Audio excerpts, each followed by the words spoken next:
एक बार की बात है कि एक गांव में एक जुलाहा रहता था। वह बहुत गरीब था। उसकी शादी बचपन में ही हो गई थी। बीवी आने के बाद घर का खर्चा बना था। यही चिंता उसे खाए जाती। फिर गांव में अकाल भी पड़ा। लोग कंगाल हो गए। जुलाहे की आय एकदम खत्म हो गई। उसके पास शहर जाने के सिवा और कोई चारा न रहा। शहर में उसने कुछ महीने छोटे मोटे काम किए। थोड़ा सा पैसा अंटी में आ गया और गांव से खबर आने पर कि अकाल समाप्त हो गया है, वह गांव की ओर चल पड़ा। रास्ते में उसे एक जगह सड़क किनारे एक ऊँटनी नजर आई। ऊँटनी बीमार नजर आ रही थी और वह गर्भवती थी। उसे ऊँटनी पर दया आ गई। वह उसे अपने साथ अपने घर ले आया।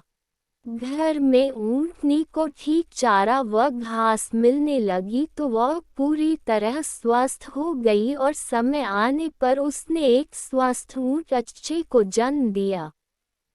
ऊँट बच्चा उसके लिए बहुत भाग्यशाली साबित हुआ। कुछ दिनों बाद ही एक कलाकार गांव के जीवन पर चित्र बनाने उसी गांव में आया। पेंटिंग के ब्रश बनाने के लिए वह जुलाहे के घर आकर ऊँट के बच्चे की दुम के बाल ले जाता। लगभग 2 सप्ताह गांव में रहने के बाद चित्र बनाकर कलाकार चला गया। इधर ऊँटनी खूब दूध देने लगी तो जुलाहा उसे बेचने लगा।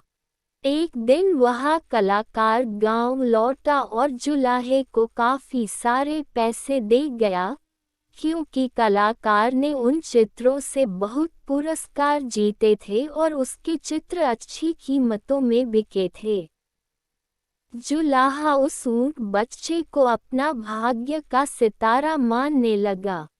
कलाकार से मिली राशि के कुछ पैसों से उसने ऊँट के गले के लिए सुंदर सी घंटी खरीदी और पहना दी। इस प्रकार जुलाहे के दिन फिर गए। वह अपनी दुल्हन को भी एक दिन गौना करके ले आया। ऊँटों के जीवन में आने से जुलाहे के जीवन में जो सुख आया, उससे जुलाहे के दिल में इच्छा हुई कि जुलाहे का धंधा छोड़ क्यों न वह ऊँटों का व्यापारी ही बन जाए। उसकी पत्नी भी उससे पूरी तरह सहमत हुई। अब तक वह भी गर्भवती हो गई थी और अपने सुख के लिए ऊँटनी व ऊँट बच्चे की आभारी थी। जुलाहे ने कुछ ऊँट खरीद लिए। उसका ऊँटों का व्यापार चल निकला। अब उस जुलाहे के पास ऊँटों की एक बड़ी टोली हर समय रहती। उन्हें चरने के लिए दिन को छोड़ दिया जाता। ऊँट बच्चा जो अब जवान हो चुका था उनके साथ घंटी बजाता जाता। एक दिन घंटीधारी की तरह ही के एक युवा ऊँट ने उससे कहा, भैया, तुम हमसे दूर दूर क्यों रहते हो? घंटीधारी गर्व से बोला, वाह, तुम एक साधारण ऊँट हो। मैं घंटीधारी मालिक का दुलारा हूँ।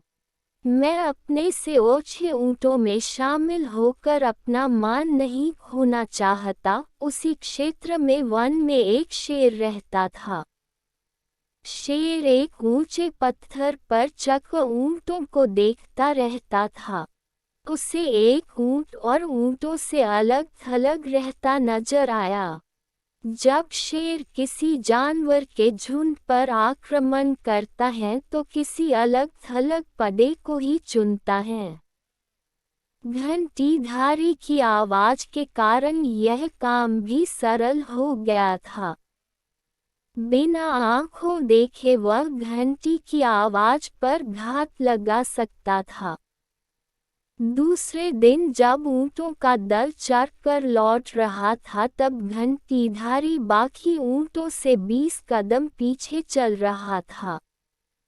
शेर तो घात लगाए बैठा ही था। घंटी की आवाज को निशाना बनाकर वह दौड़ा और उसे मारकर जंगल में खींच ले गया। ऐसे घंटीधारी के अहंकार ने उसके जीवन की घंटी बजा दी। सीखा जो स्वयं को ही सबसे श्रेष्ठ समझता है उसका अहंकार शीघ्र ही उसे ले डूबता है।